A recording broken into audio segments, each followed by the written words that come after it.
for a day.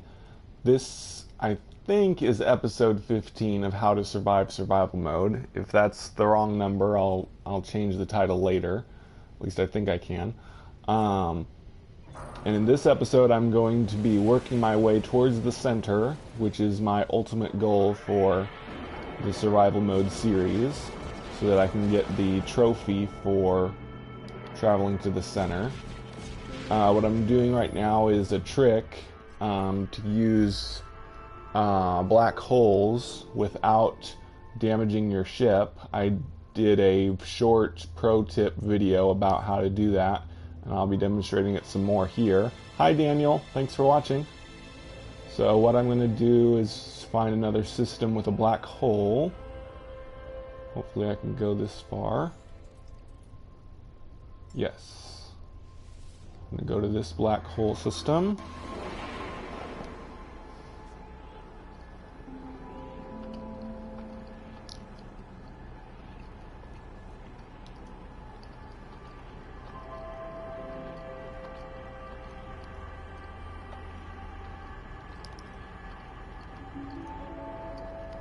And I'll also be showing you a couple other tricks. Aren't really cheats. This black hole trick is kind of a cheat, I think. But I also will show you some other tricks that aren't really cheats. They're just ways of getting warp fuel easier that maybe some people don't know about. But so what I do for this trick is I warp to a system with black holes. Now I just called my freighter. I'm going to switch to a dummy ship, a ship with no tech that can get damaged in the black hole. Obviously, to do this trick, you have to buy a freighter and have enough money to buy this dummy ship. This freighter that I'm in right now has 19 slots, and it cost me about 19 million. It's about $1 million per slot, it seems like. Well, actually, it's more than that later, but this time it was 19 million. Hi, Matt's Groot. Thanks for watching. So here's my crash test dummy ship, which I'm going to use to go through the black hole. It has no tech that can be damaged by black holes, so I'm essentially using a black hole for free, since normally using a black hole damages tech in your ship, and in survival mode it damages like 3 or 4 pieces of tech. So using black holes is really bad in survival mode unless you use this trick. I honestly don't know if Hello Games intended us to be able to use this trick or not. They didn't do any bug fixes to prevent it after they introduced the Pathfinder update, which was when they made it possible to have multiple ships. Hi old McReaper. Hi Fullman Cats. And of course most of my Spacing Guild members know about this trick. I've tried to tell those that don't know, but I think a lot of them already knew about it. So, see, I didn't damage my ship at all because there was no tech in this dummy ship that can be damaged by black holes. So I got a black hole warped for free. Now, now I'll call my freighter again and switch back to my good ship so I can warp to the next black hole. And I did some calculations earlier because I was skeptical as to whether black holes really are good for getting to the center. I did 3 separate tests. Each time I used a black hole, like the first time I got 1,700 light years closer to the center. Second time I got almost 1,400 light years closer, and the third time 1,300 again. So using black holes definitely seems to get you closer to the center, so that's good. So now I switch back to Trusty, my good ship that has tech in it and everything, and of course warp drives. And one of the reasons I'm using this trick is so that I don't have to get warp reactor theta. I've only scanned 2 planets on survival mode, you have to scan all the animals on 10 planets in order to get warp reactor theta, and I just didn't feel like doing that in survival mode, so I decided to use the black hole trick instead of getting warp reactor theta, at least for now. When I get to the galactic hub in survival mode, which I'll do after I get to the center, I'll talk about that a little more later, but I guess I have to go to this one.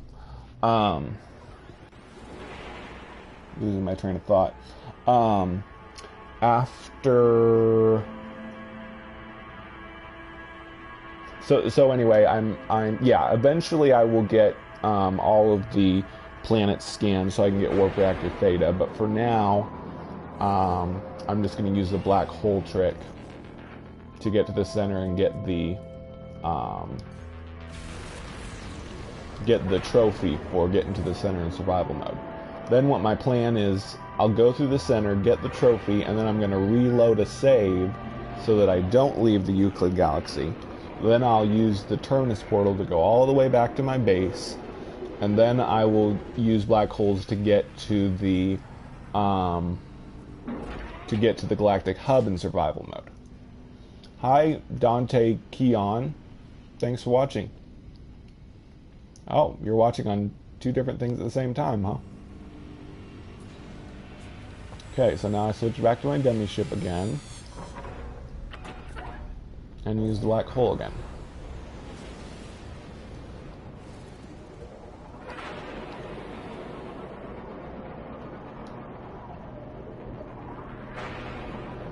This is a little time consuming switching ships, but it does seem to be worth it as far as how closer it gets you to the center of the galaxy. But it's still kind of repetitive. Thankfully, I will eventually run out of warp fuel, and so I will go back to my base and show my other trick for getting warp fuel easier, which I showed in one of my Spacing Guild weekly reports, but I'll show it again in this live stream so people know another trick.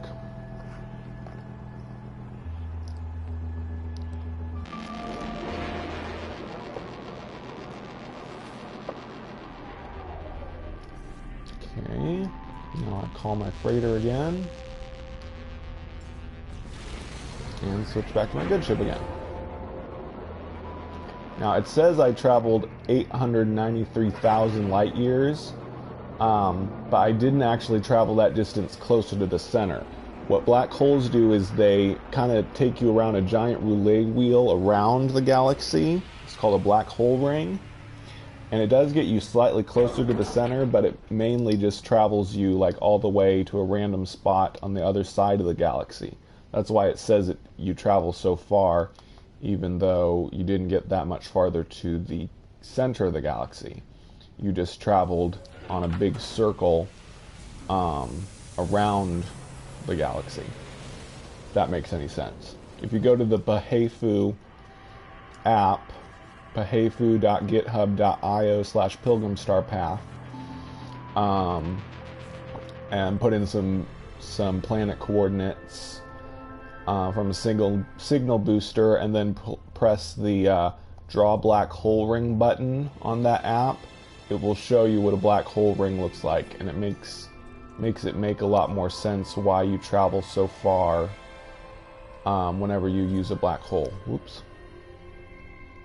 It's not just a glitch, it's you actually do travel that distance. Oh, I have no fuel. So, thankfully I have a few stacks, but I will run out eventually. So this isn't a way to just warp for free, since you do have to warp to each black hole, but it does save you a lot of time and warp fuel in the long run, since the black holes don't cost warp fuel, and using this trick, it doesn't cost you materials in repairing your ship either when the black hole damages it, since it doesn't. So it's not only a time saver, it's also a resource saver as well.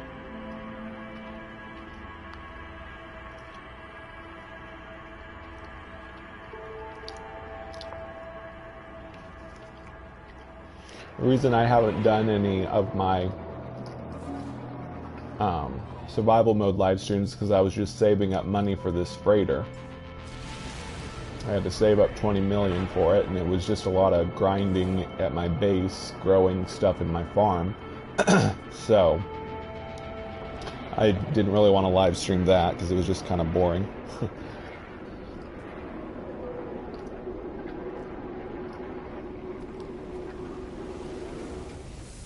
But now I can continue my journey now that I'm all equipped with a freighter and a dummy ship. And I'll also show you what I have at my base that's going to help as well.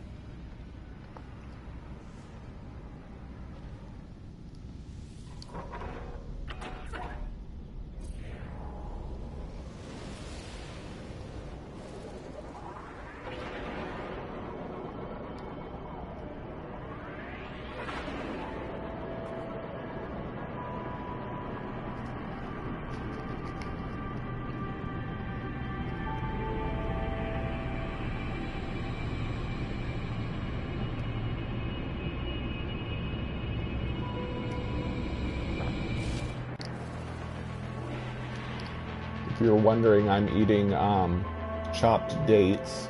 I took a walk over to the local health food store and was looking for a healthy-ish snack. They had chopped dates. They have oat flour mixed in, which made it cheaper at least. Whole dates were a lot more expensive, but the chopped dates with oat flour in them were cheaper. Not quite as tasty, but I guess it works as a snack. Okay, now I call my ship again, or my freighter.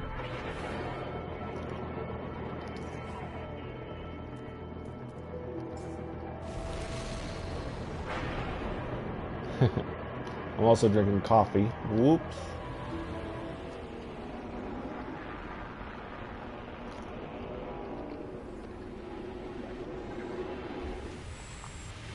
I'm off work for about 2 weeks. I'm a middle school teacher, so school ended, but I'm also working summer school starting June 1st, so I actually go back to work tomorrow. Yeah, tomorrow's June 1st. So now we need to go to another black hole. Uh-oh. Your dog got your sandwich? That's why I don't have a dog. I used to have pet rats. Pet rats are actually one of the best pets, in my opinion. They do require care, though. And I get a little lazy when it comes to pets, so once they died, which they only have a lifespan of about 2 years, so it didn't take very long, I just decided not to have any pets for a while. But I have been getting a kind of feeling like I want to have... Well, for some reason I keep having dreams about my pet rats, so I think I'm going to have to get pet rats again someday. But I have roommates right now that wouldn't appreciate pet rats, so someday if they move out, I'll get some rats again.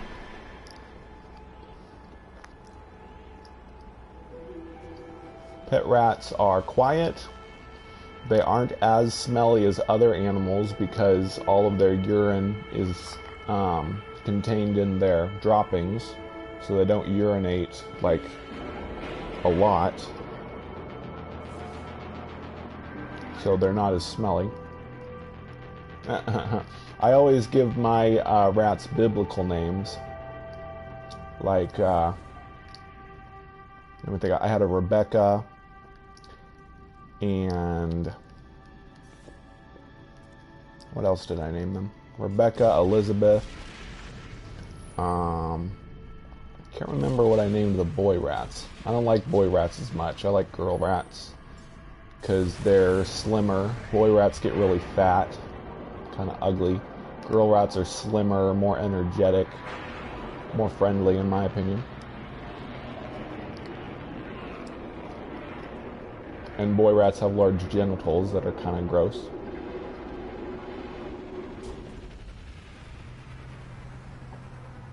I don't know why I'm talking about pet rats so much, but whatever.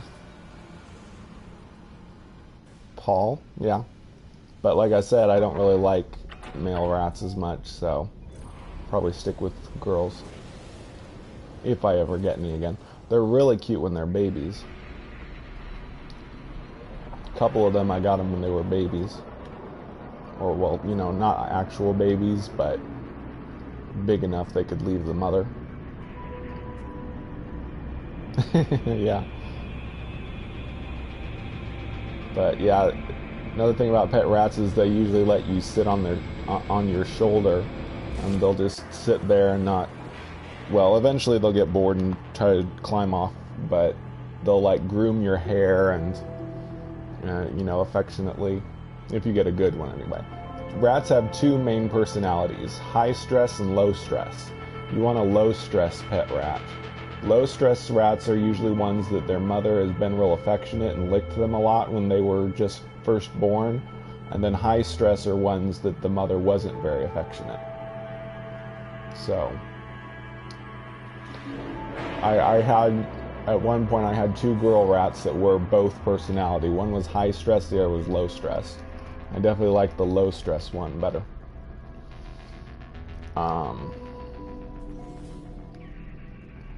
Okay, now I gotta switch back. One problem with this trick is remembering to do everything right, because you don't want to accidentally go through the black hole with your good ship and then damage a bunch of tech.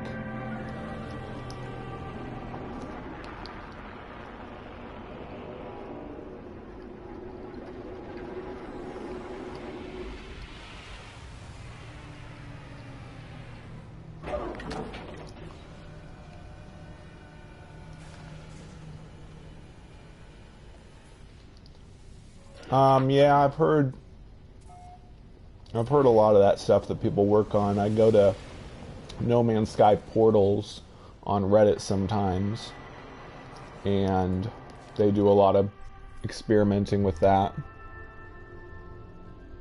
But then another guy on there proved that you can basically, depending on how you interpret the QR code, you can basically come up with just about any number, because we don't know how to use it exactly.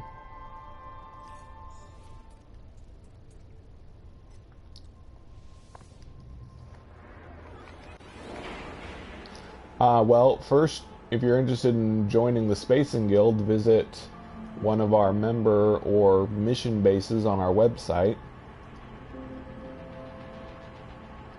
The website is it's http, no s, http://www.boomstickjoes.com/the-spacing-guild/index.php. If you visit any of the bases on our website and send me some kind of proof that you were there, or it's somewhere close that I can check that you put a comm station there. You just have to put a comm station on the planet where the base is, and then you can be initiated into the Spacing Guild.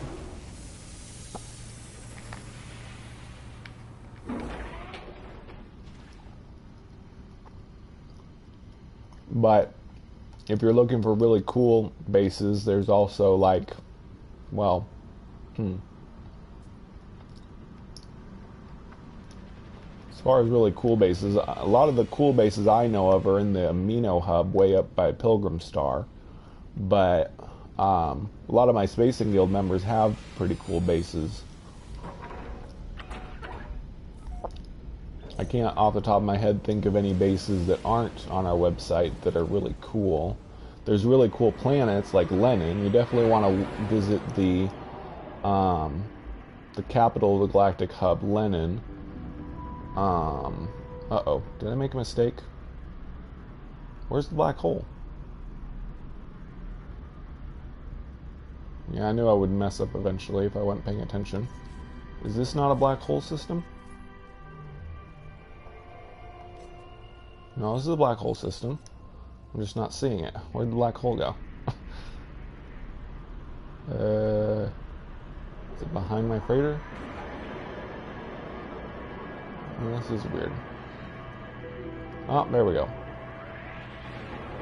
It's a good thing space is colored in No Man's Sky, because it'd be pretty hard to find black holes if space were all black. Of course, they have a white ring around them, which kind of makes them easier to see.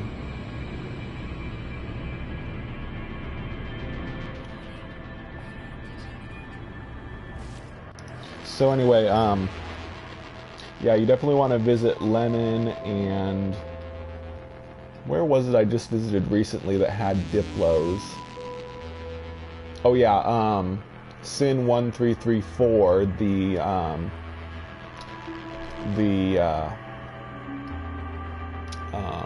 founder of the Galactic Hub.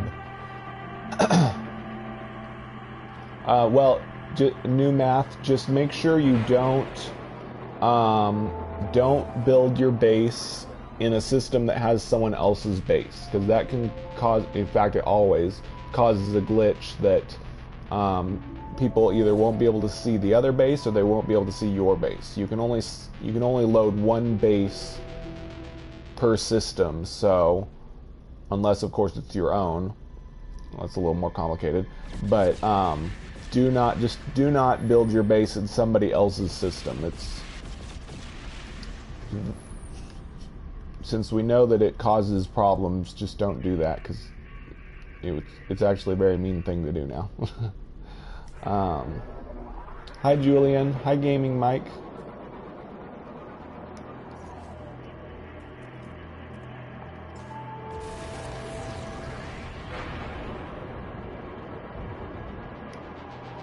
But yeah, there's plenty of good systems actually in the Rento-Snijik Expanse, but if you want to be able to discover and name things yourself, you can go to a region just outside of Rento, and there's still quite a few undiscovered stars. Just don't go discovering a whole bunch of stars and giving them random names, because people in the hub get kind of annoyed if you discover too many stars without giving them the hub names or whatever. I think it's okay if you just do one star that's going to be your home star and name it whatever you want, but don't go discovering a whole bunch of stars near the hub. That wouldn't be very nice either. Without giving them. Now, if you look up the hub naming conventions and start naming them the way they want you to, they wouldn't mind that, but don't just go discovering a whole bunch of stars and giving them stupid names.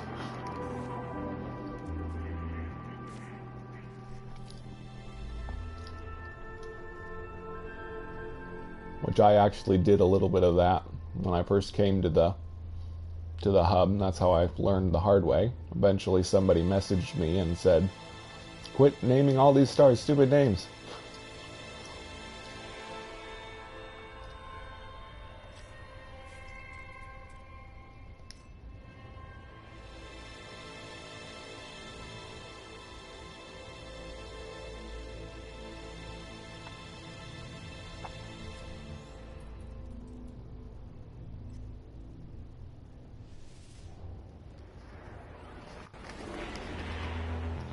This is a real test of my attention span, if I can keep doing all the right things while also talking.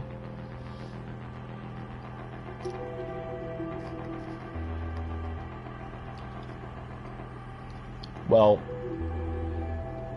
you also might just discover a bunch of stars and upload the generated name. They also wouldn't like that.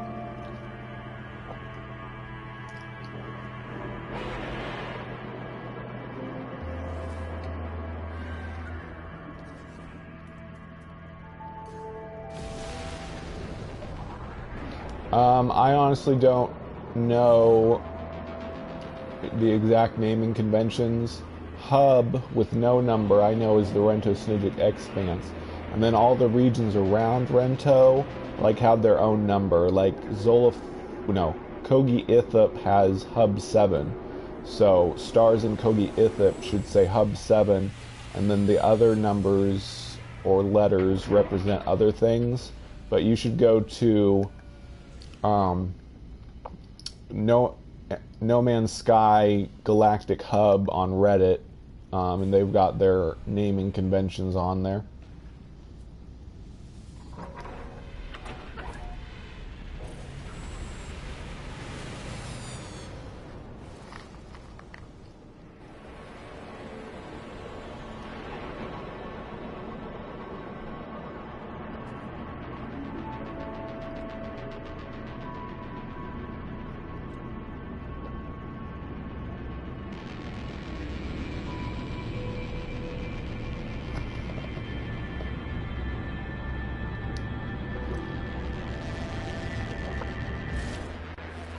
Wow.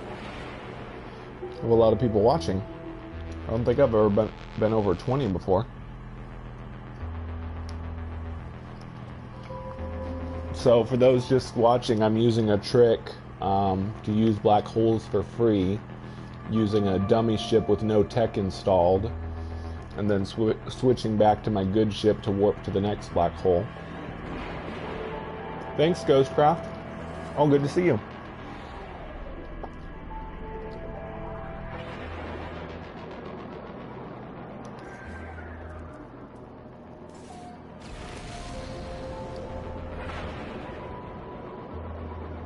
I want to see how closer I am to the center now. Oops. Still probably going to take a couple days to get to the center. Let's see. Oh, wow! I'm already below 160,000. Wow, this is going fast.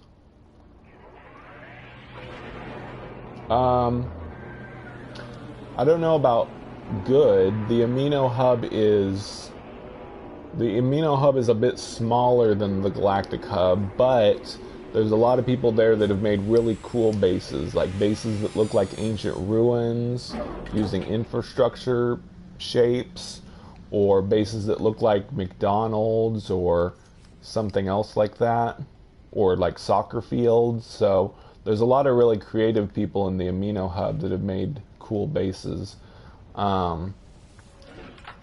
And the Galactic Hub is just larger. They have a much bigger population.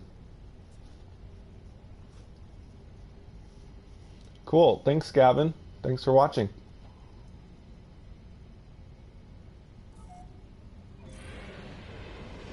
Okay, Ghost. Sounds good. Okay, now I gotta warp to the next black hole.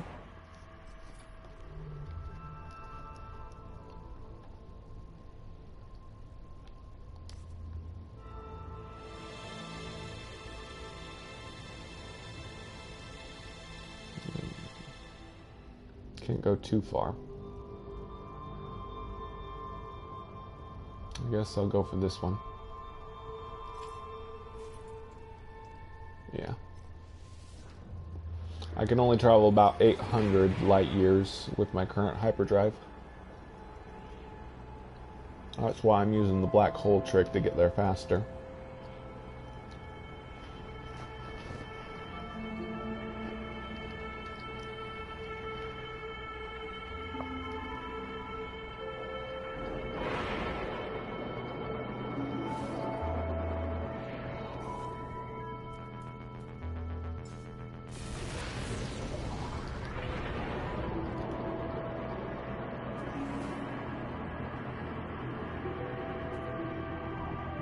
Yeah, black holes are only labeled if you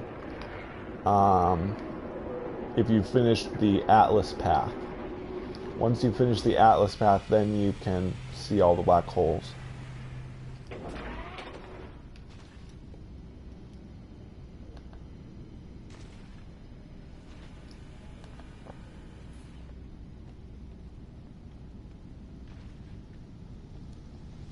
Yeah. There is a Hilbert dimension hub and a Euclid, not Euclid, Calypso. Calypso is the third galaxy. There's hubs in both Hilbert and Calypso, but I'm sure they're much smaller than the ones than the Galactic hub. just because Euclid is where you always start out. But there are hubs in the other two galaxies after Euclid.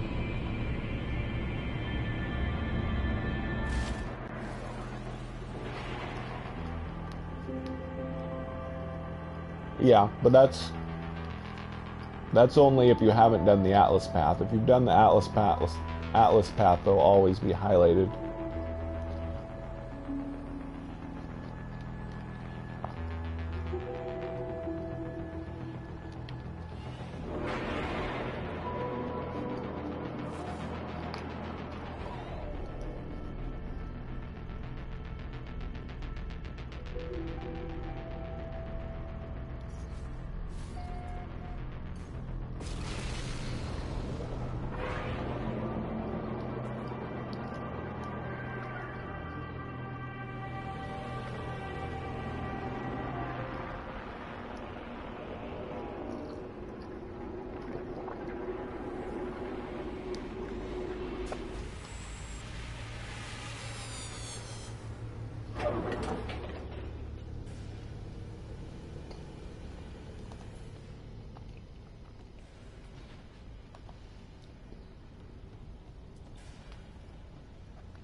No, is it in the Hilbert hub? Oh, out of fuel. I've got one stack and one left. Then we'll get to go back to my base to get more.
Oh.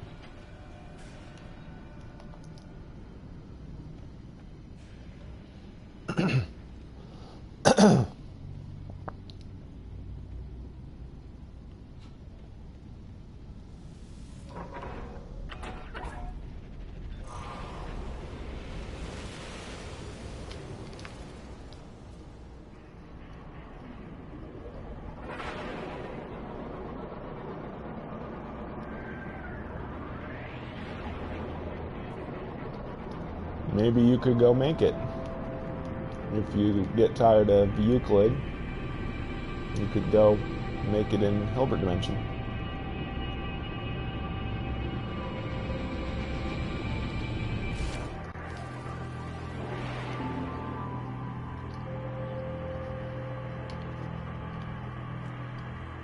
You could like name stuff numbers that have to do with the mathematical thought experiment or whatever.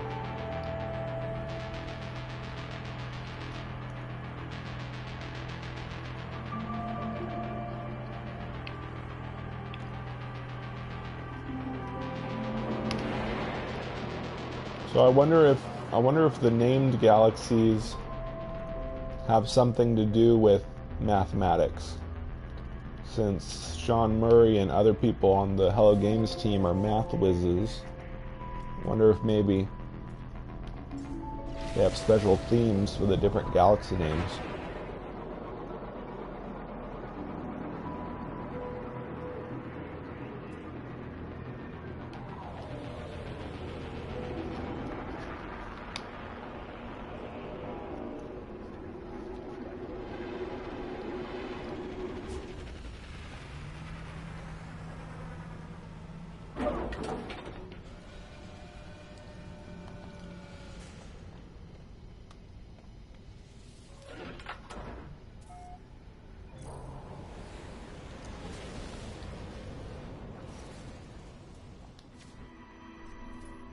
I want to expand the Spacing Guild to Hilbert Dimension eventually, but I'm not totally sure how to go about it. I guess if I got some members in Hilbert Dimension that were willing to go visit people that are based in the Hilbert Dimension, that might work.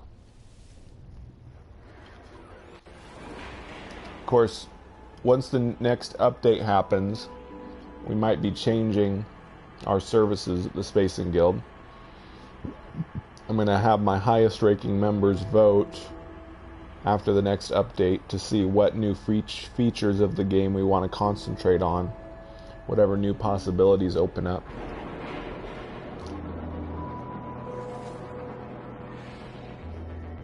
Your first YouTuber to broadcast across 2 galaxies.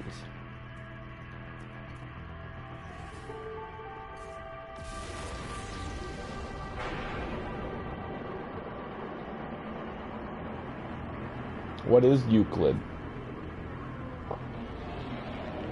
Is Euclid something in our universe? Or is it something else?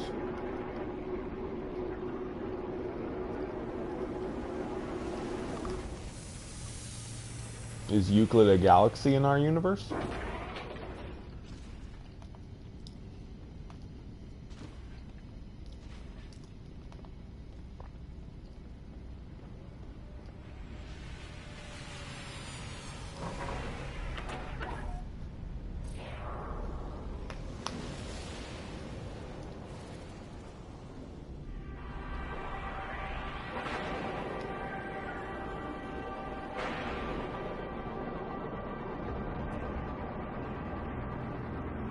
I'll kind of be glad to be done with traveling to a center again.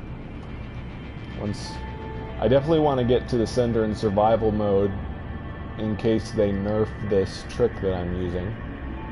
I don't know how they would, but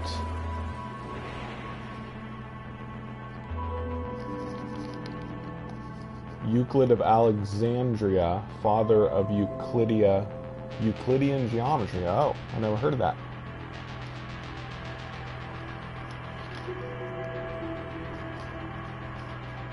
Cool. So I wonder if all of the galaxies that don't have random names have something to do with math. Like Calypso. Do you know anything from mathematics that Calypso came from? I've heard of Calypso before. It's like some kind of name. I don't know if it's involved in mathematics. Ooh. I'm low on iron. I shouldn't have left without more iron. Oh, wait a second. I'm in my dummy ship. Don't go spending stuff on your dummy ship.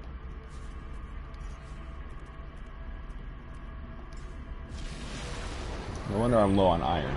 I'm not in my ship. Not in my correct ship.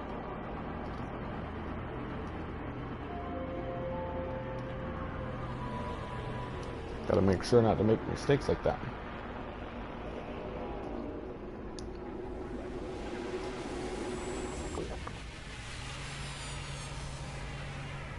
Yep, I thought it might be something like that. Is Calypso also a constellation?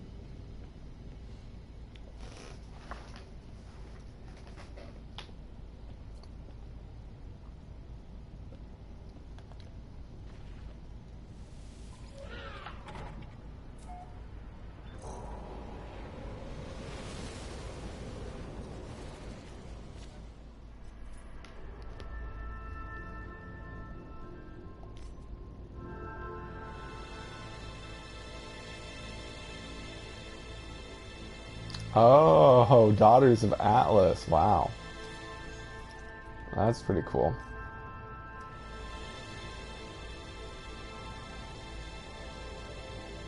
Be nice if they had some kind of theme in them having to do with what the galaxies are like.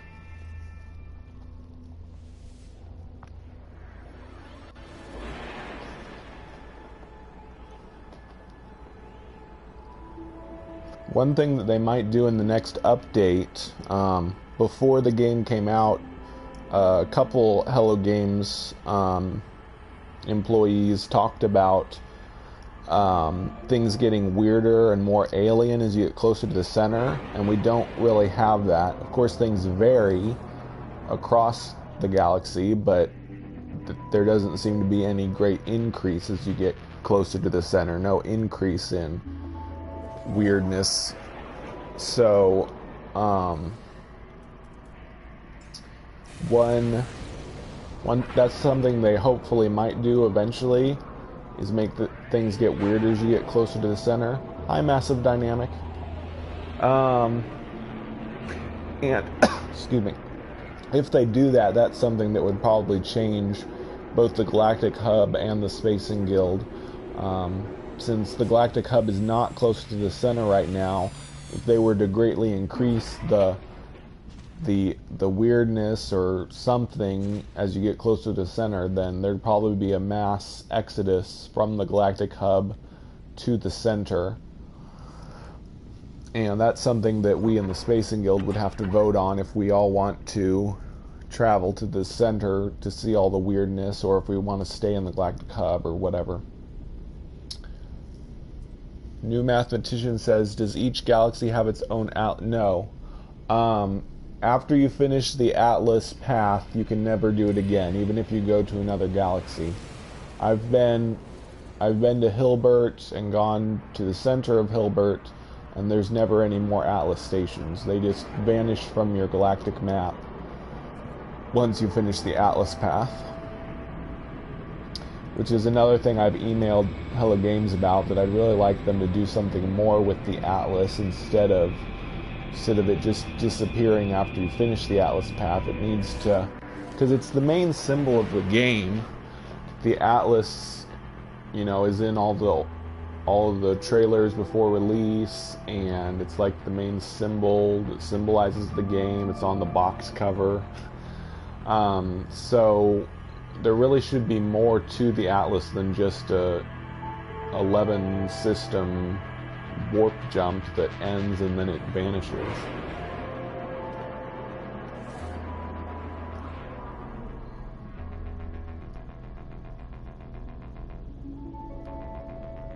I need to...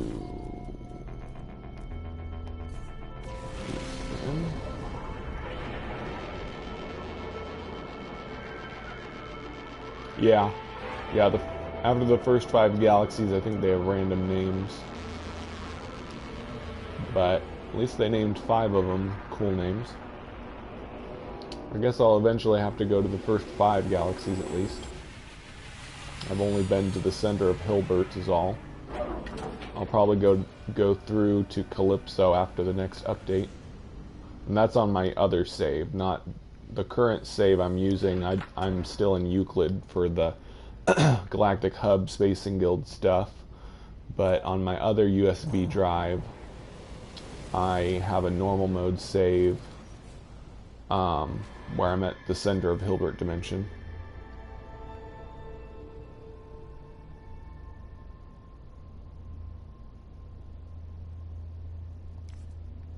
Well, thanks, Massive.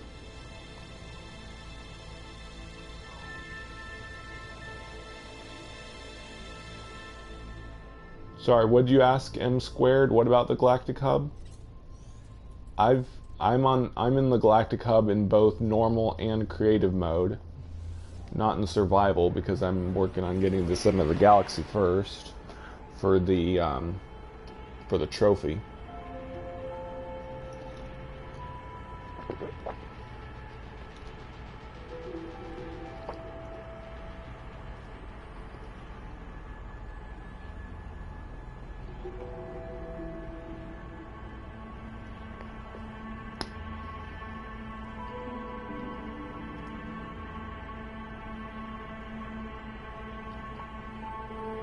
Yeah, me too. It's probably going to be combat and hazard related. And there's also game files about new buildings. That's something I'm really excited about. There's something like Korvax Convergence Center building, and like munitions, and Federation Trade Uplink building or something. So it sounds like there's like a new building for each of the races that they're planning to add. At least that's what the building names in the files say. So it sounds like the munitions building maybe is Viking, and then the Korvax Convergence Center is the Korvax building, and then Federation Trade Uplink is for the Gek, I guess.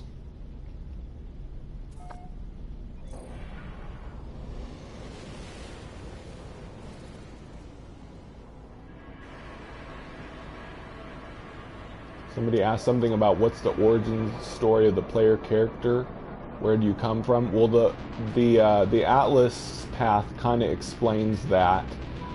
The Atlas path basically comes right out and says that the universe is a simulation, and it kind of alludes that the Atlas created the Traveler in some way, but that the Traveler is being controlled by the beings that created the universe. So basically it's just saying that we are gamers playing this simulated universe, and the thing that we are was created by the game. We're an avatar in the game world, but we're also ourselves playing the game.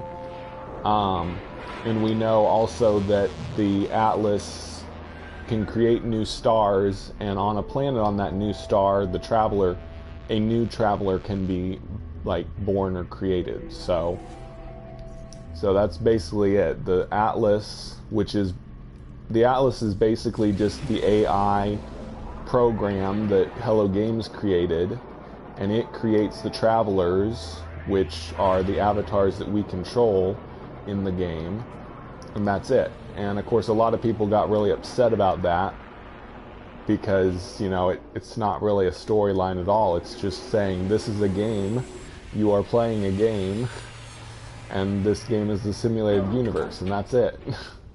So a lot of people are upset about that it was a really stupid storyline. But I think they're going to improve on it, because recently in the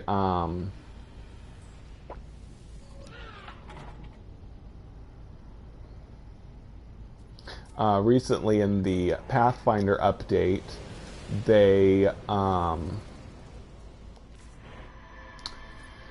they introduced some possible antagonist.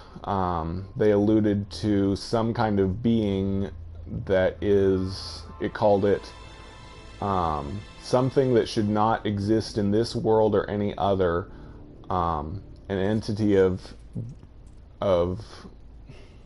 it's like anger, grief, despair, something like that.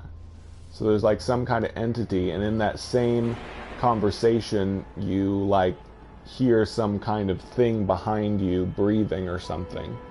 So they're working on improving the storyline thing, I think, and like adding in more of an antagonist to it. And also the Pathfinder vehicle quests alluded to a violent group of Viking that might be stirring up more trouble soon. That basically religious zealot Viking.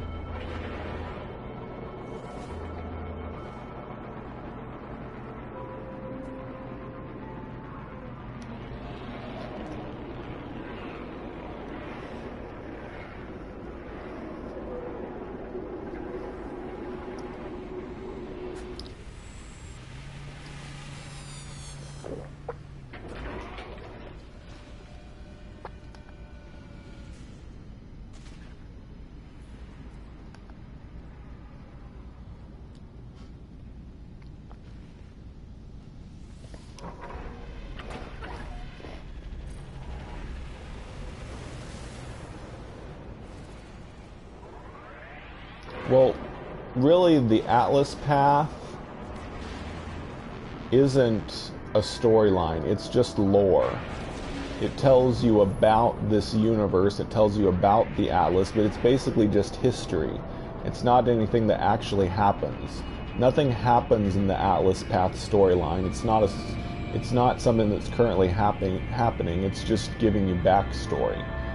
So A storyline is when something actually happens that you're playing and being a part of it. Lore is just when you learn the history of the world.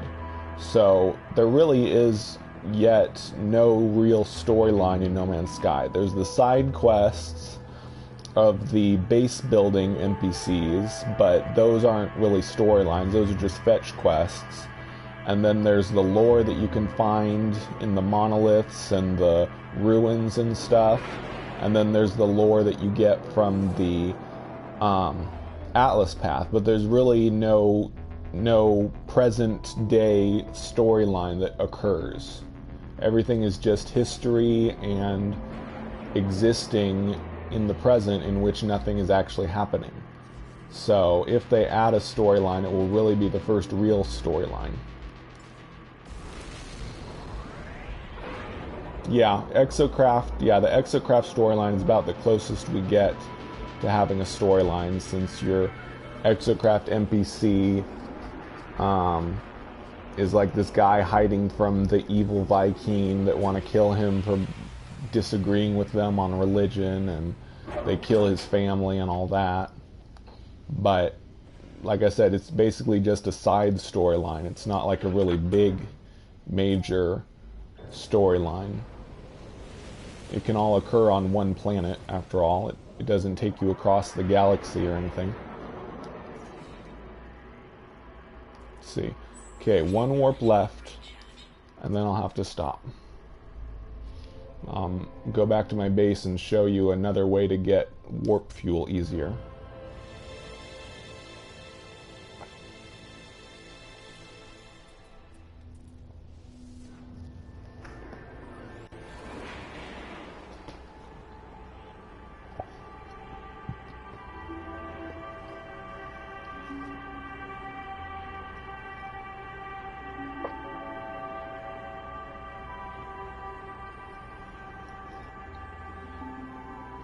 Well, there's really no evidence that that's the case, though.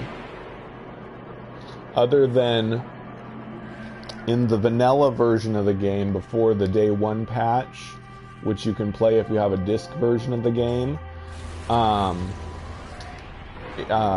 the old Atlas lore would say things like how the Atlas hates us because it's because of us that it was created, and it has to live in this like tortured existence, and that this universe is like its hell even though it created it, because other beings created the Atlas, which is basically Hello Games.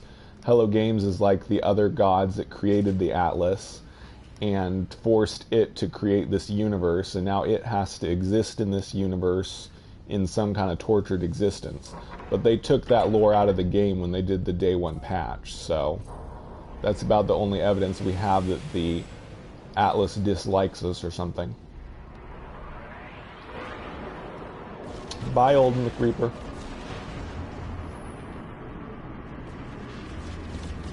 But currently the Atlas doesn't do anything harmful to you.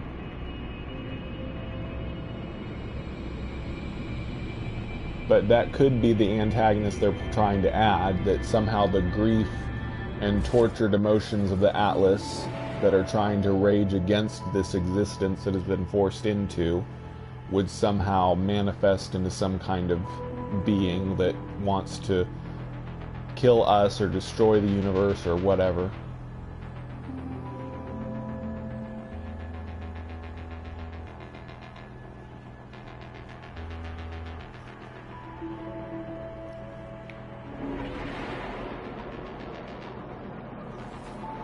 Okay, so switch back to my good ship, then I'll go back to my base and get more warp fuel. Let's see how far I've traveled.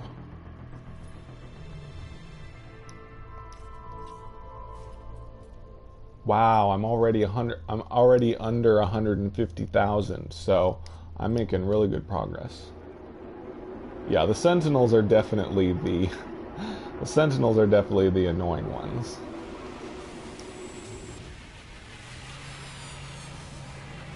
Though supposedly the Atlas created the Sentinels as well, but it can no longer command them or tell them what to do. They're just kind of rogue, going based off their programming.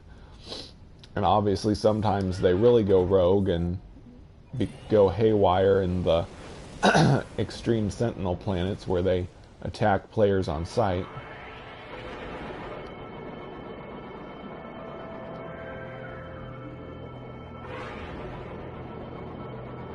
Well, according to the lore of the game, the Atlas was created by the gods that created it, which is Hello Games. That's all the Atlas is. Atlas is an AI created by, the game calls them jaded intellects. The Atlas was created by jaded intellects, and then the Atlas creates the universe. So that's all the Atlas is. And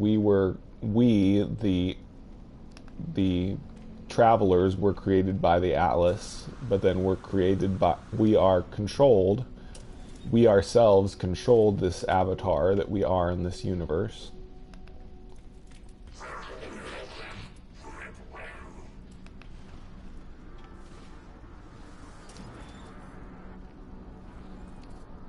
I recently got Atlas Pass version 3, so I get to explore space stations now, fully.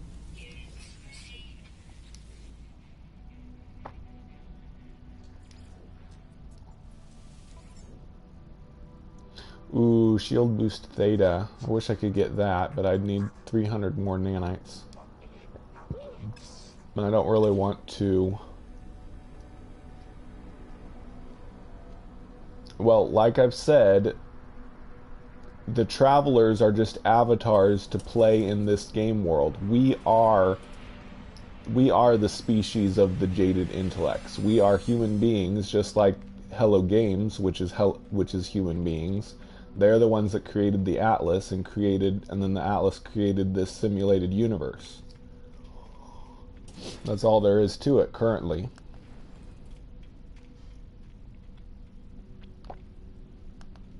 The upgraded Atlas passes come from Polo's milestone quests in the space anomaly. So you just keep doing Polo's milestone quests in the space anomalies, and you will eventually get the Atlas passes. Yay, treasure room. See, this is what you want when you get the Atlas passes, is treasure rooms like this. They have a whole bunch of boxes. You usually get the dumb hydroponic laboratories, which are just good for getting carbon. But getting these treasure rooms is... Yay, Geknip. I need more Geknip. That's good. These treasure rooms are the real reward for getting Atlas Pass. Atlas Pass version 3.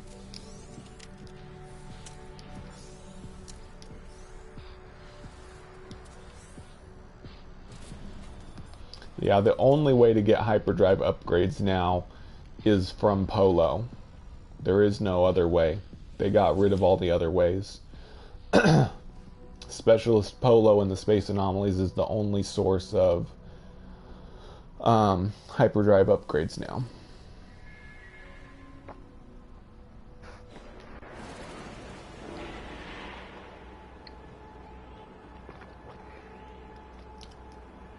So I'm head back to my base, plant this Geknip I just got, make a little bit of money off my farm, then I'll make warp fuel and stuff.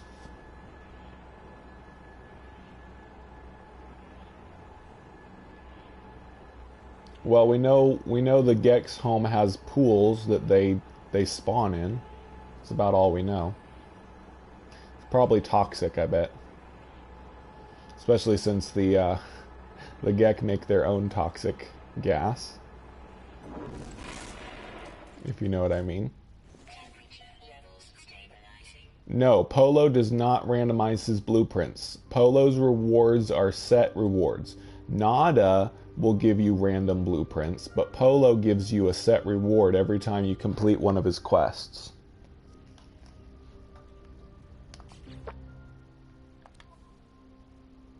Ooh, I got 2 Geknip. That's awesome.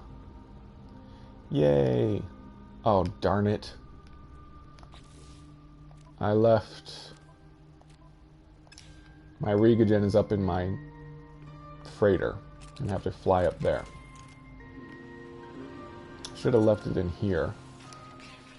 I usually put my gardening supplies in my big exocraft.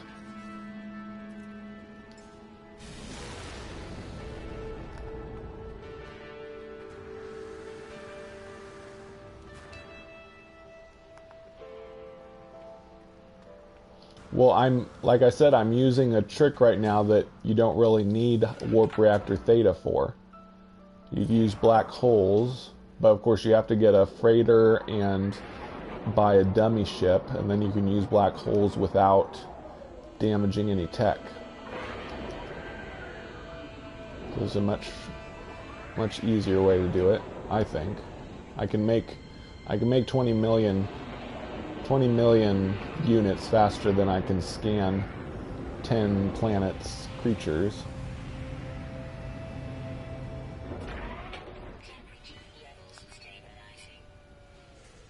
No, the way space anomalies work is the space anomaly is basically a spaceship. They warp from system to system. They only warp once every 2 hours. You play for 2 hours, and then when you warp to a new system, they'll warp to the system you're in, and that's where they are. I hate how my central freighter room keeps recoloring itself. Okay, gotta find my Regogen.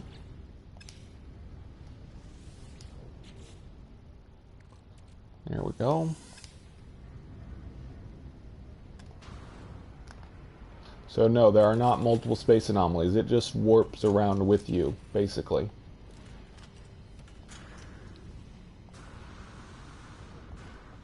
Kind of like how you can warp your own freighter around.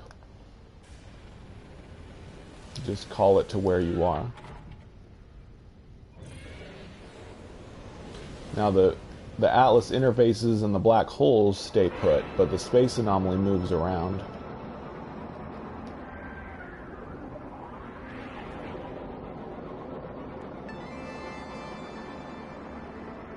Do you lose things on your freighter? What do you mean lose things?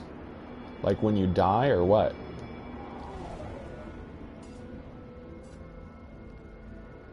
You can only have one planet base. If you try to make another planet base, it deletes your previous one. Yep, not M-Polo or following you around.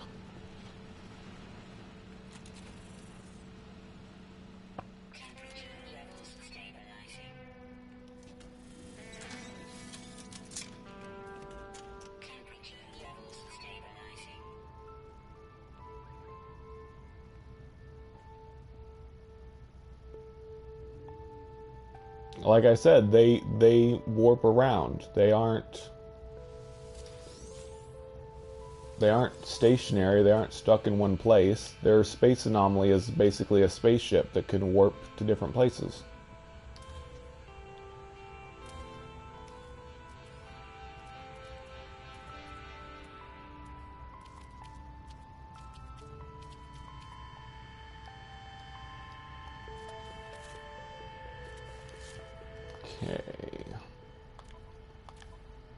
Okay, here's another trick for you.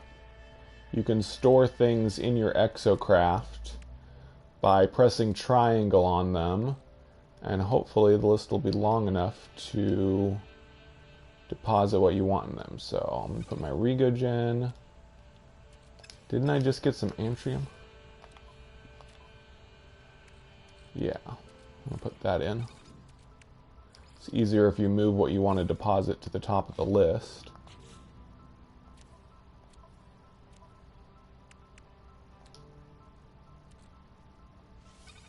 There we go. I think that's all I wanted to put in there. And just sell off this other junk I have on me.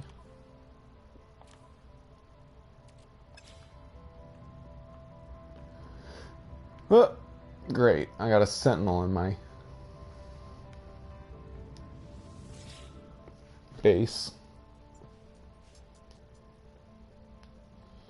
Well, another thing in the vanilla Atlas lore says that basically each traveler is in their own separate universe, which is true. We're all in the separate universe since we can't see each other. So everybody's game is a separate reality.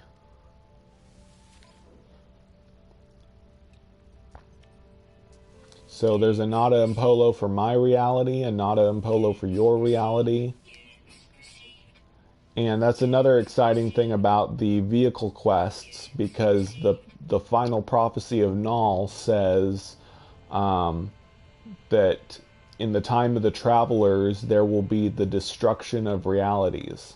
So something may try to start destroying the alternate realities that we live in. Each traveler has their own alternate simulated universe, and something may want to destroy them.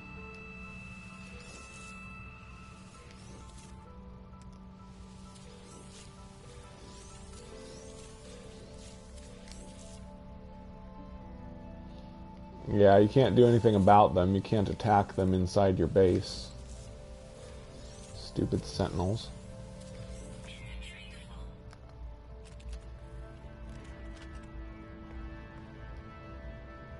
Yep. Because everything in your universe gets generated on your game system or on your PC, whatever. It's not in a server, not a shared server. So you technically have a separate universe inside your game system.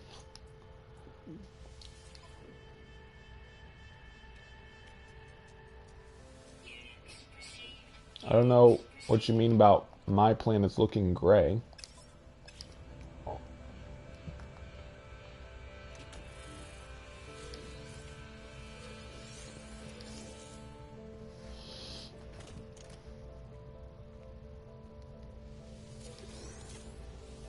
That's true, Gaming Mike, but when they added comm stations, they called them subspace messages. So basically, comm stations communicate between the realities, and naming things also somehow, because the naming, when you name something and upload it, you're uploading it to the Atlas, and so the Atlas connects the different realities. So when you name something in your universe and upload it to the Atlas makes it be that name in all the separate realities.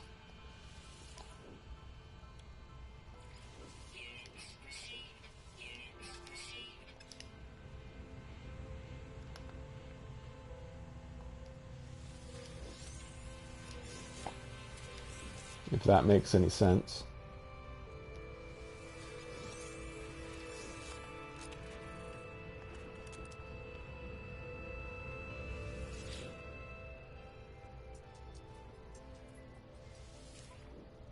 Well, we can still send each other subspace messages with the comm stations, and somehow our bases can travel between the dimensions, so we can see each other's bases now.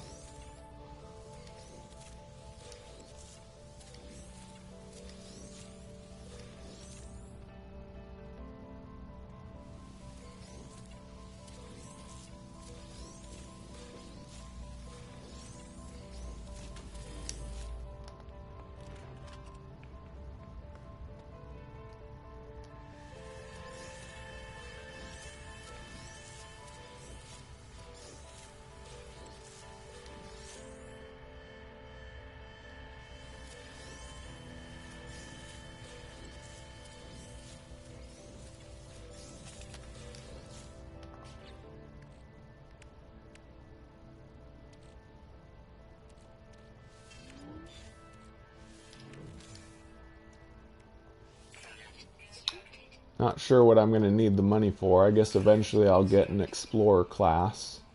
Probably when I go to the Galactic hub in survival mode. But for now, I don't need to buy anything else until after I'm done getting to the center.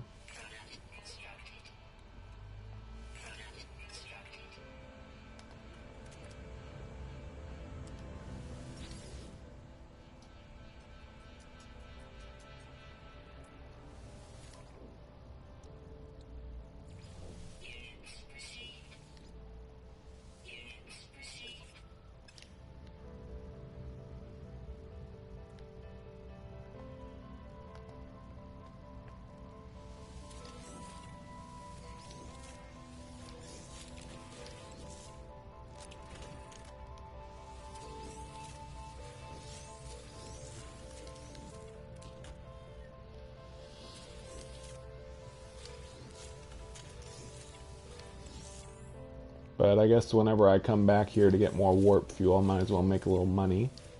By the time I get to the center, I'll have quite a bit.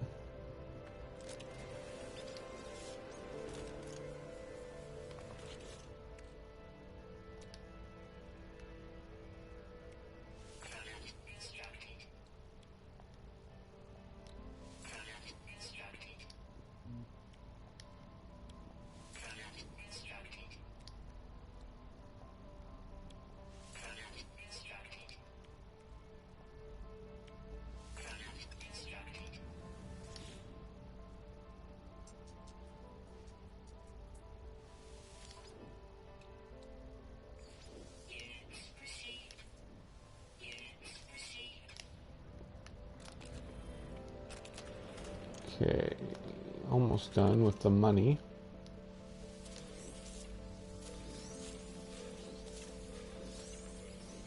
Then I'll show you how I get warp fuel easier. Some of you probably already know this trick, if you can call it a trick.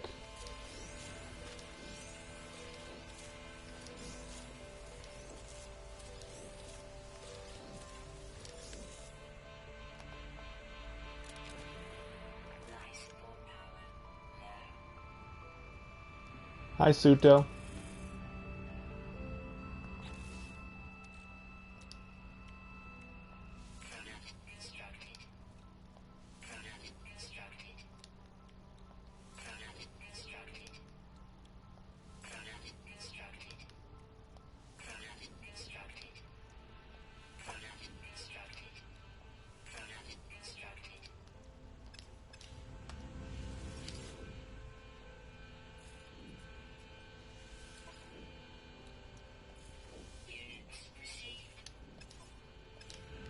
Okay, so this is the trick, if you can call it that.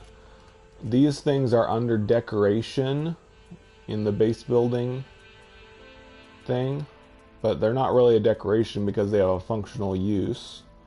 These red tube things. So if you build these, you actually get warp fuel components, just like from others you find in the field. Got antimatter from that one. Suspension fluid, which I don't want. So I am going to delete this and move it so that hopefully I'll get something better than suspension fluid next time.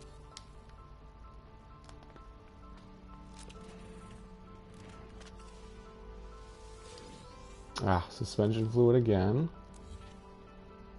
Move it a little ways. Yay, electron vapor, that's good. That'll save me plutonium. Bah. Suspension fluid.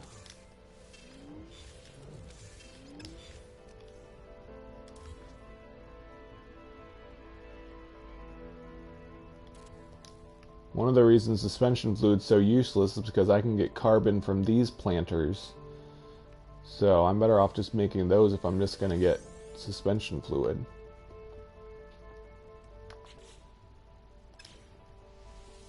See, these planters are pretty cool, especially in survival mode. Plant these and you get like 30 carbon from each one. Saves you a lot of gathering time to get carbon in survival mode. Antimatter. Antimatter, sweet. Okay, so that's all I have so far in survival mode, but I think I'm going to run out of thamium, though, is the problem. So I'll have to go to an empty planet and gather a little thamium.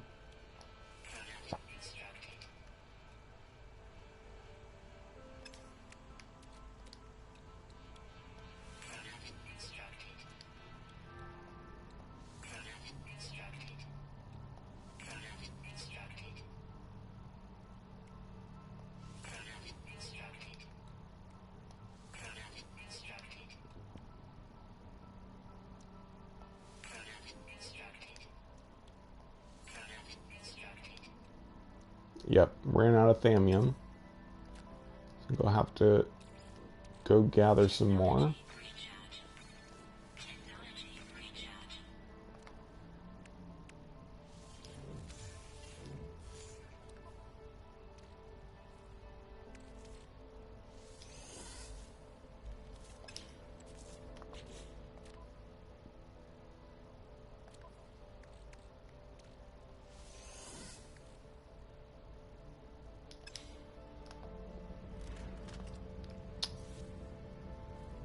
Yeah, I'm all out of thammium. I definitely need more.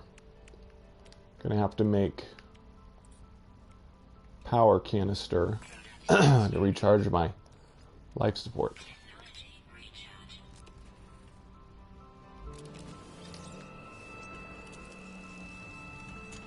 Okay.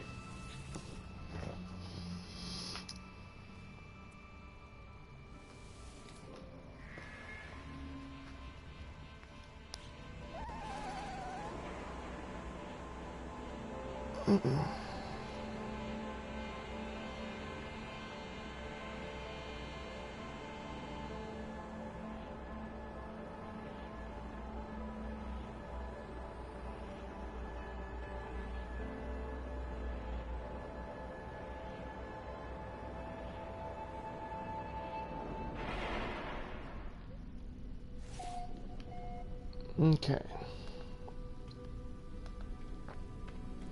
Hopefully there's a empty planet in this system. If not, I'll have to warp to another one.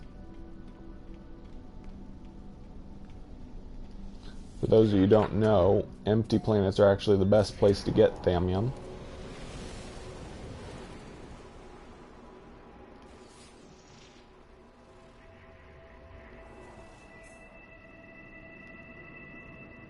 Let's see.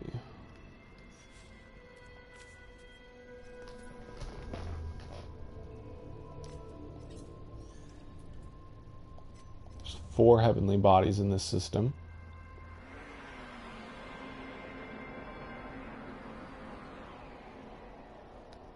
One is behind there. Oh no. Wait. Hopefully I have a good amount of iron. Yeah, we're pretty good.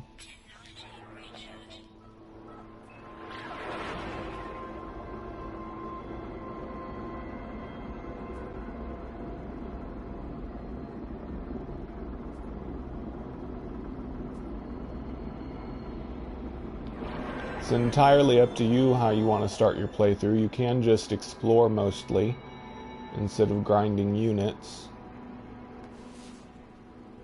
But if you really want to make money, you have to plant a farm at your base or mine like crazy.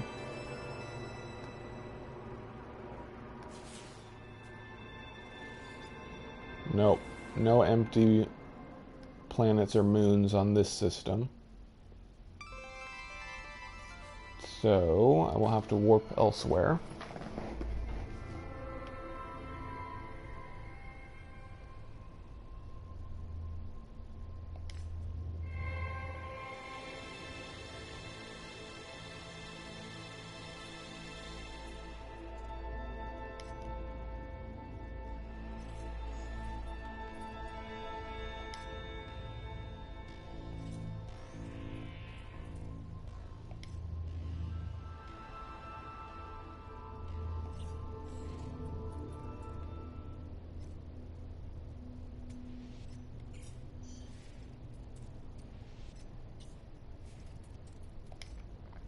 Still, having a red tube farm does cut down on your gathering time consistently, or considerably, even though you do have to do a little more gathering besides just at your base. I guess I'll go with the 5 planets. Oh, 5 planets, 1 moon, that'll work.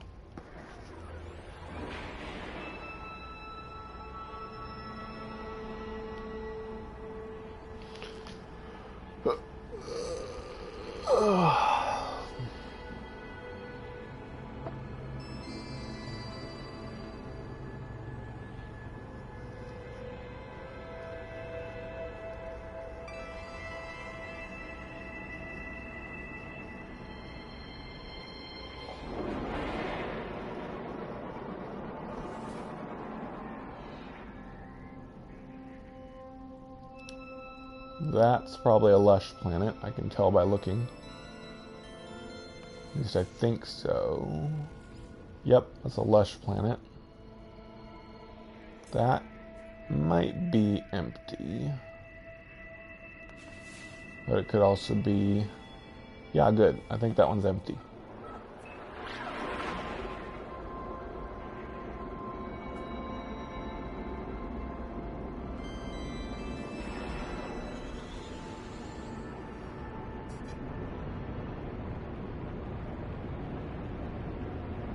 Actually, ignoring a behavior is the best way to extinguish it.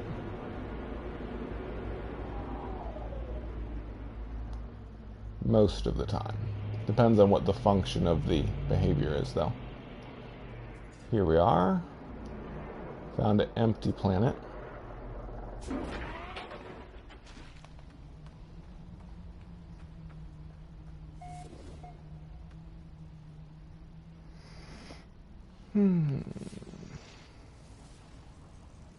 Yeah, it's got some water on it, which might mean it's got a source of carbon. Dang, I don't see any thamium, though.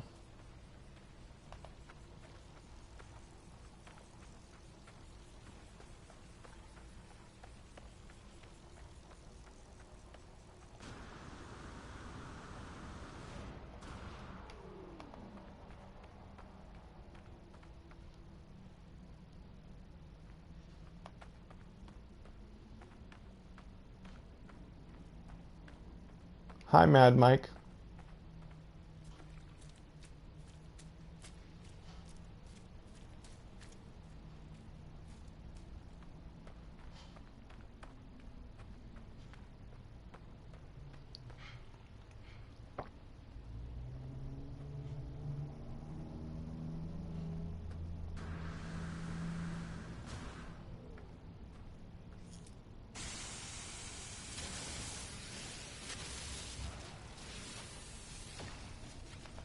Well, I found plutonium, but I need thamium. What the heck?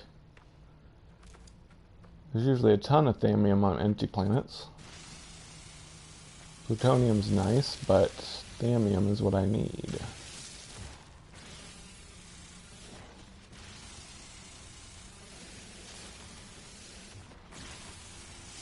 Come on, find me some thamium. Good, there we go.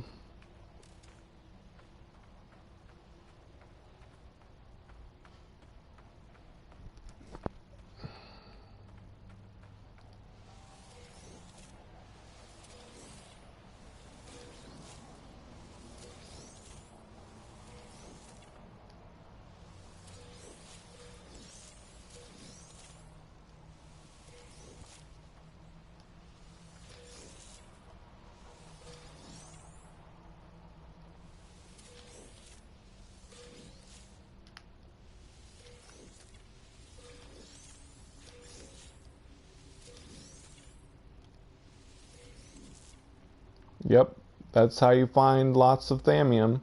Just go to an empty planet, and there should be lots of gardens, if you want to call them that, of thamium flowers.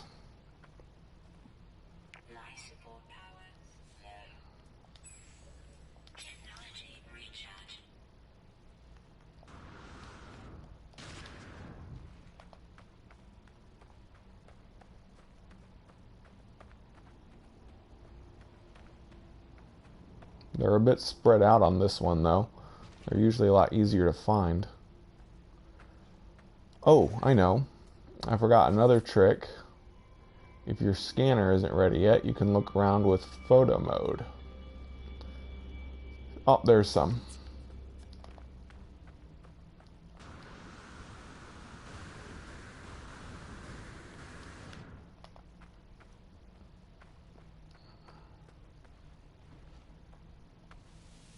They greatly increased the recast time for the scanner in survival mode, but photo mode is a trick you can use to find things without it. I will be right back.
I'm back.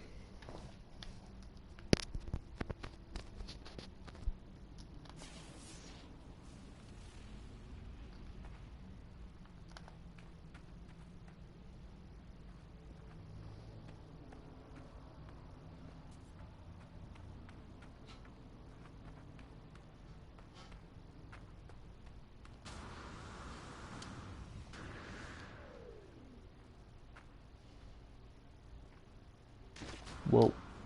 Whee.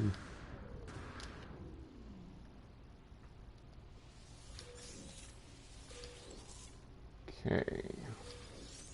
See if I have about enough yet.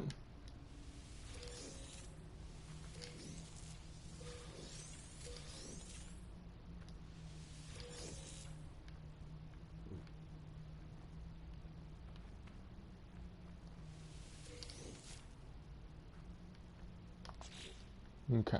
Nah, I need a little bit more than that. Yeah, definitely.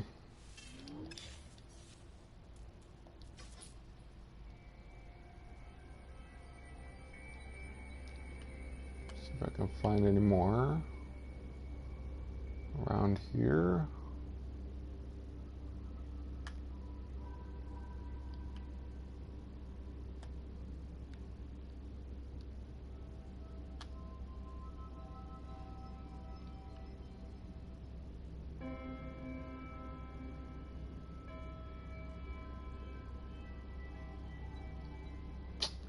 Thamium, unfortunately, is pretty spread out on this planet. So, I'm gonna have to go a little farther, I guess.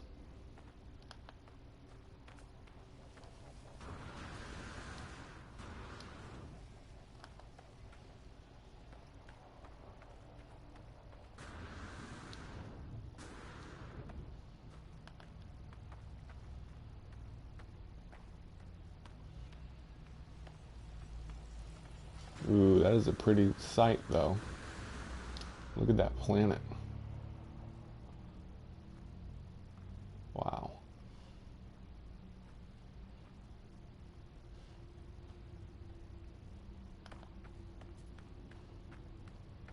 There we go, I found some.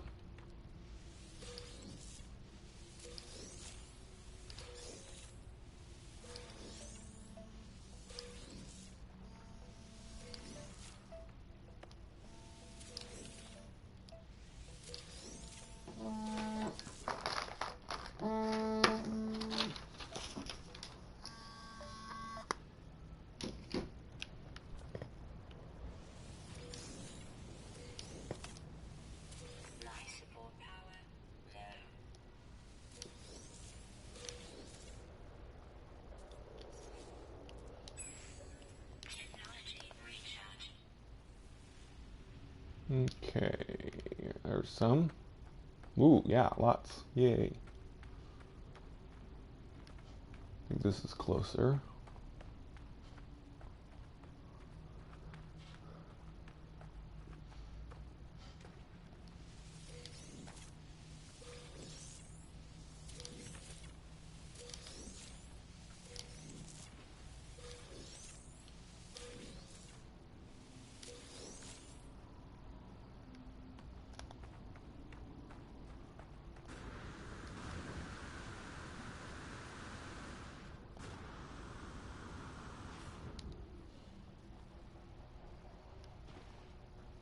They look kind of like strawberries.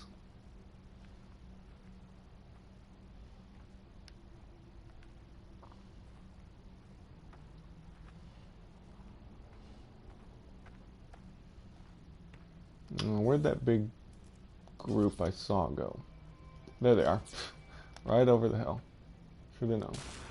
Ah, gosh.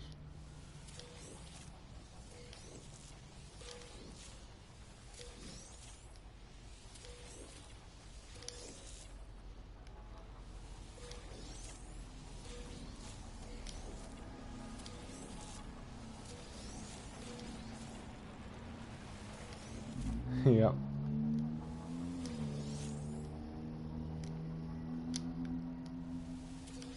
Strawberry's my favorite.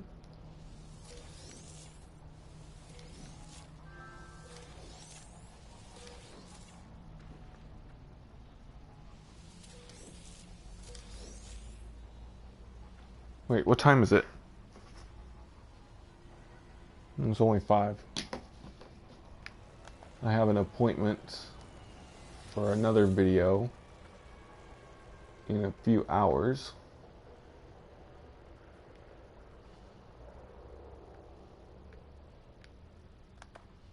Wait, Western time.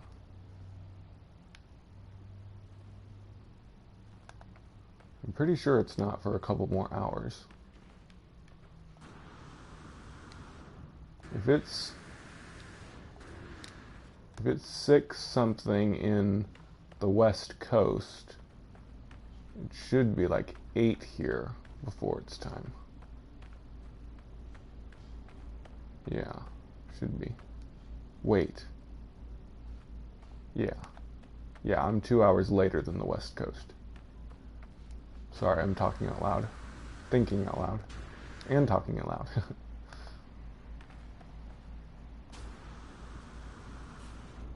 Whoa, whoa, whoa, no. Ah, this is an annoying hill. Mountain thing. Whoa, whoa, ouch. Ugh, I'm gonna kill myself with falling damage.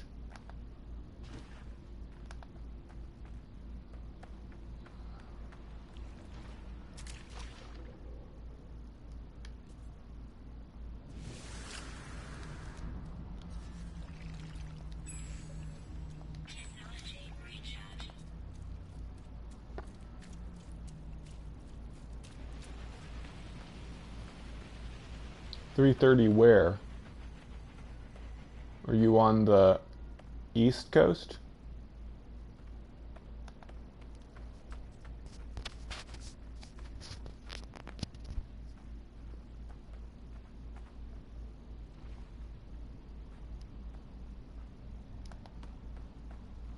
West Coast? Oh, yeah. It should, yeah, that's what time it should be. Yeah, good.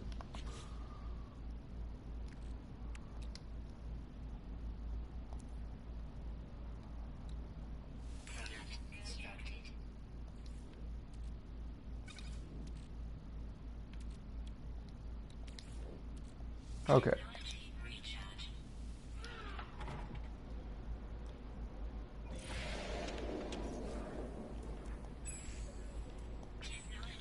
Ooh, I probably should have picked up more iron.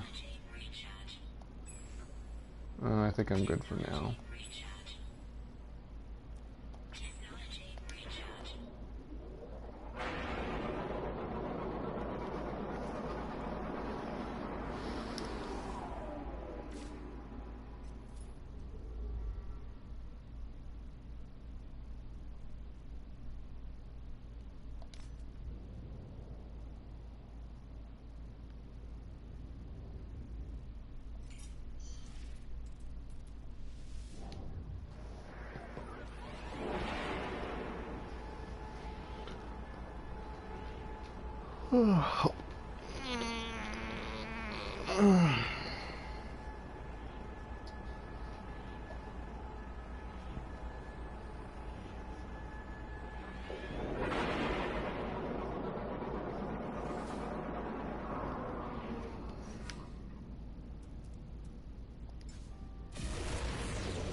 Okay, have fun, Massive.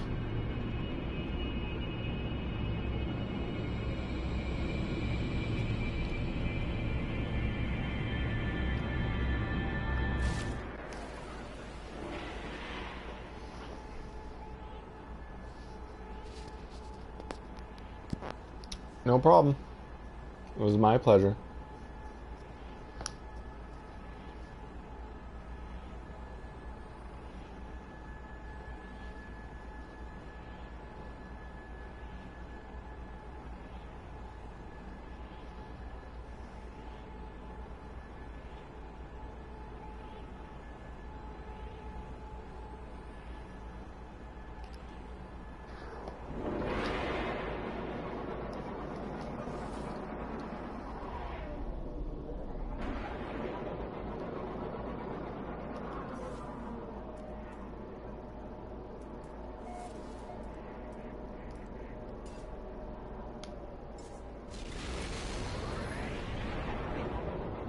It's kind of surprising it doesn't cost you any resources to call your freighter. I mean, they must be using up their own warp fuel, but they pay for it themselves, I guess. I got steam.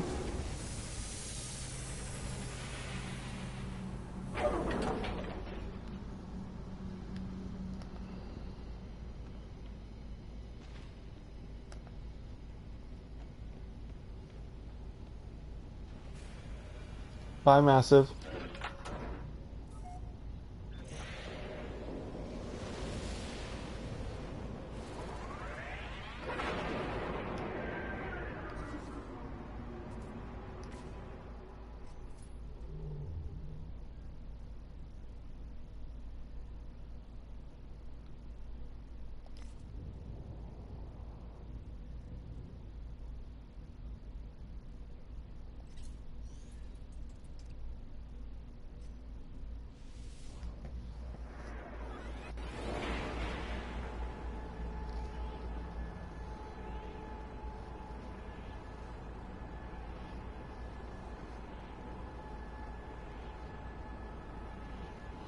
You can buy freighters with more inventory space. The best ones are the ones that you find when you get a big space battle. If you save the freighter from the pirates, you can buy the really big ones. They usually have 30-something slots.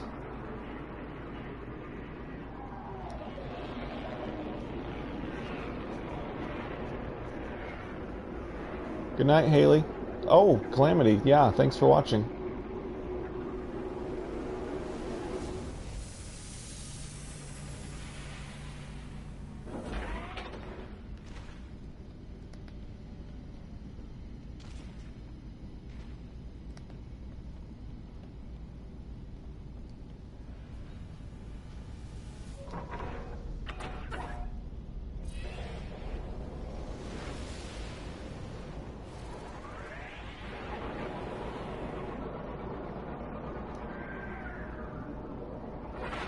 Well, that's good. You can build a base on your freighter and have a source of money from there. And freighters are portable, so you don't have to go back to your planet base if you don't want to.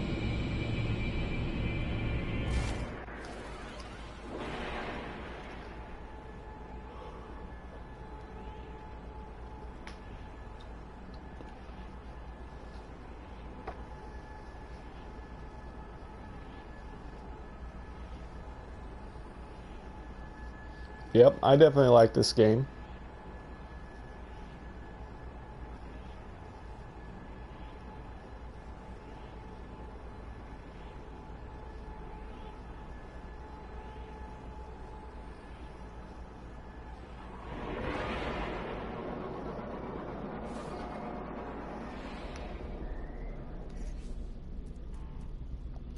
I'm just traveling towards the center in survival mode to get the trophy for it.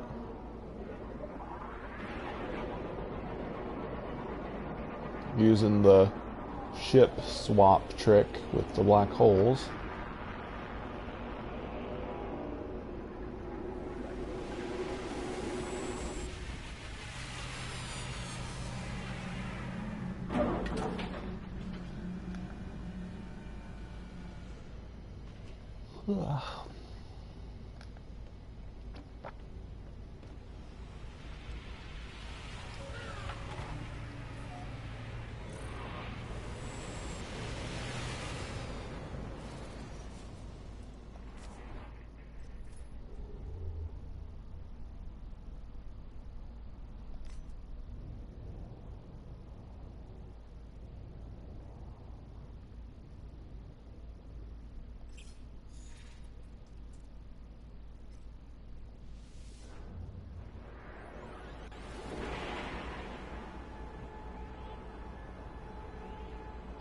Wow, you got one of the special edition pre-order things, Steam?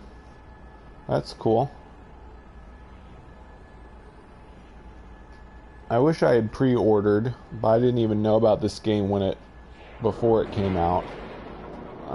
Just so that I could have the Photonics core recipe and stuff like that.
Okay, thanks for watching, GotSteam. I probably won't be streaming by then. I have an appointment for interview video, so I'll have to go do that. Plus, I'll need a little break before that, too. I'll probably just keep streaming for another 20 minutes or so.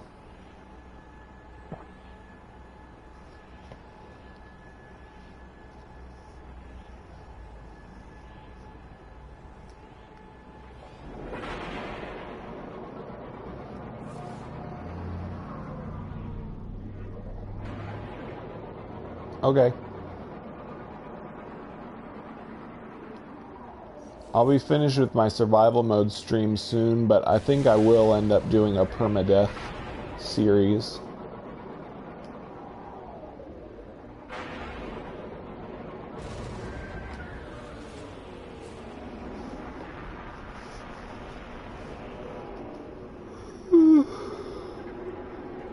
And I won't cheat on it. I won't reload saves to cheat.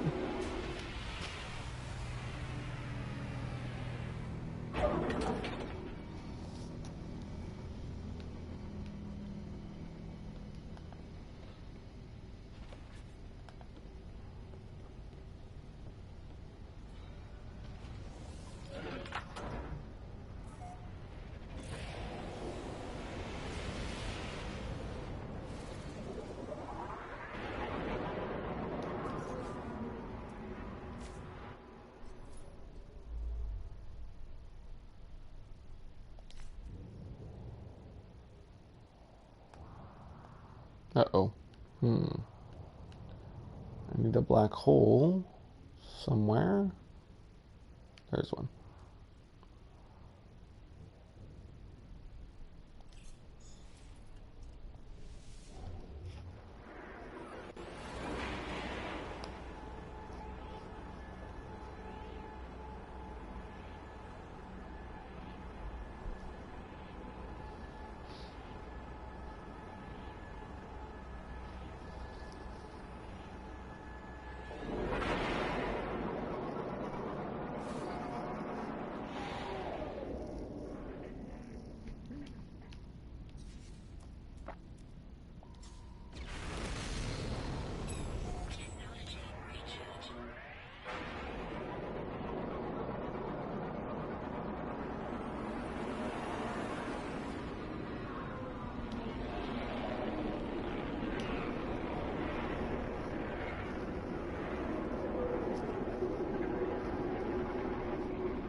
surprising that black holes don't show up on your radar. See, the little red radar on my ship shows ships and... No, sorry, it shows freighters and planets and moons, but it doesn't show black holes. Or the space stations, I don't think. But I think it shows space stations.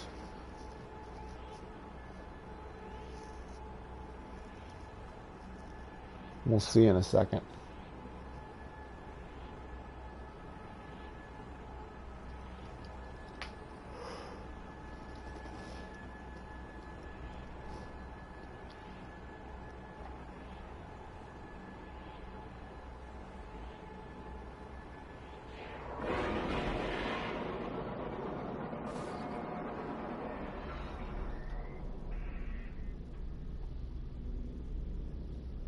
Yep, there is an icon on your radar for the space station. It's a little diamond shape, but there's no icon for black holes for some reason.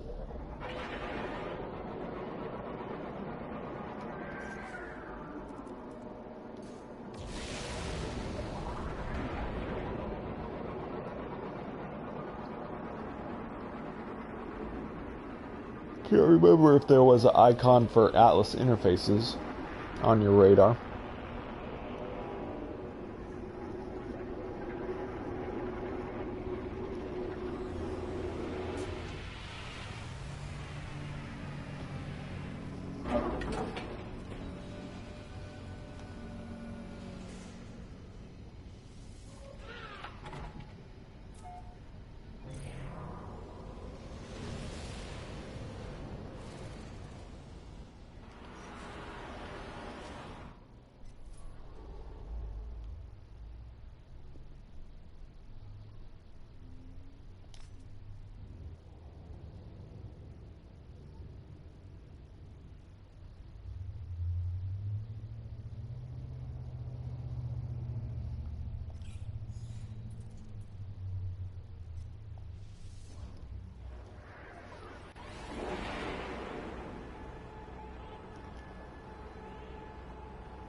Sorry, I'm yawning. I'm a little tired.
There's a view of my ship flying into the black hole.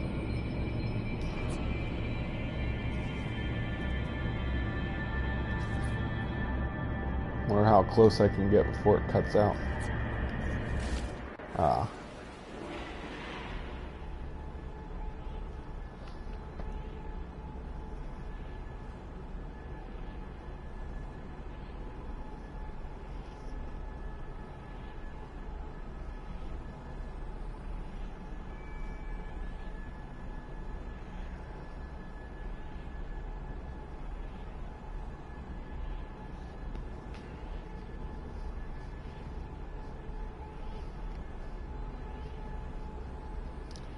Be interesting if they add more space anomalies like black holes and stuff in future updates. Bo Lamb, one of the artists, did a bunch of or posted a bunch of his concept art, and there was some other space anomalies that we don't currently have on there. So, who knows, someday they may add more spatial anomalies into the game. That would be cool.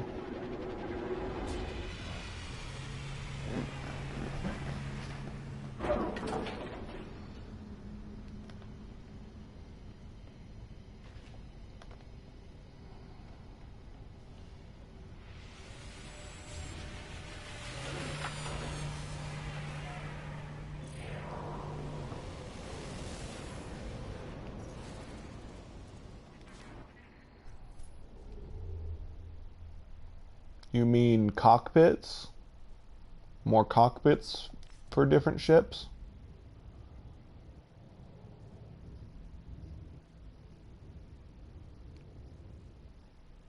Oh, punch in coordinates? Yeah, that'd be nice if we had a coordinate system on the ship.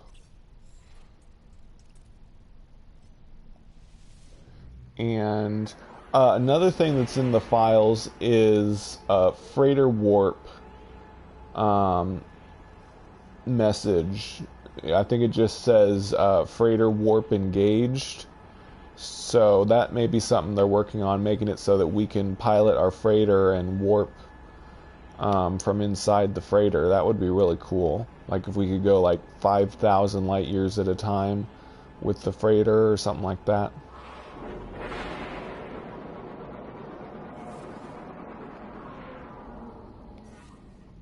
Good night, Gavin.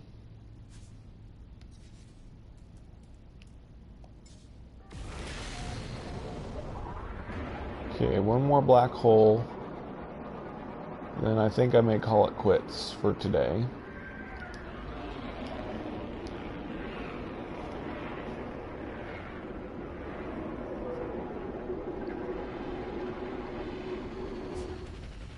Space whales are in other games, I think. You know, giant flying creatures in outer space that can survive in a vacuum or whatever.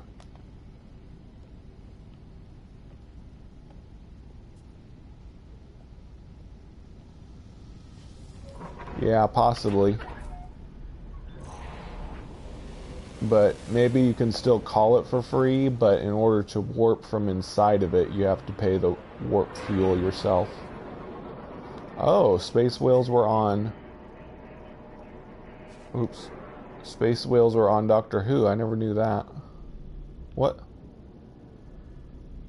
Where's the black? There it is.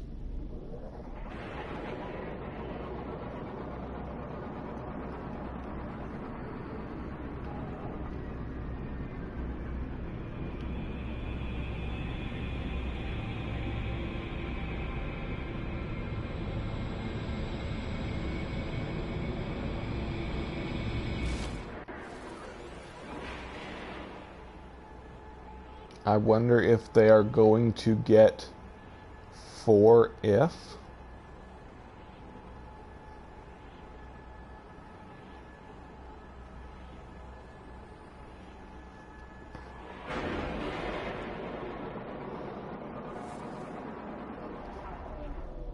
Okay.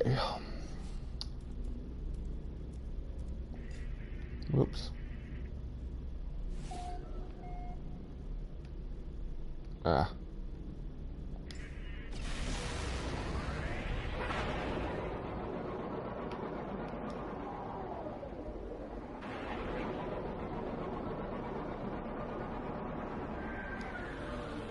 Oh, cool.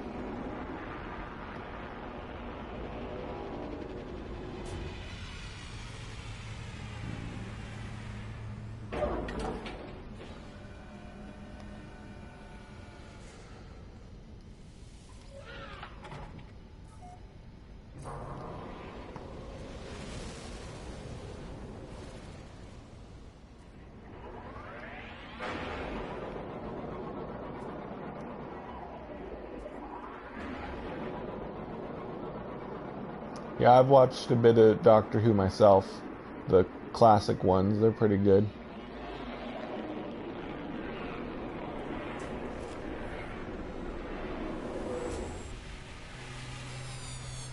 Okay, I need to take a nap before my interview this evening, so thank you all for watching, and I'll probably be live streaming again probably tomorrow after I start summer school in the morning.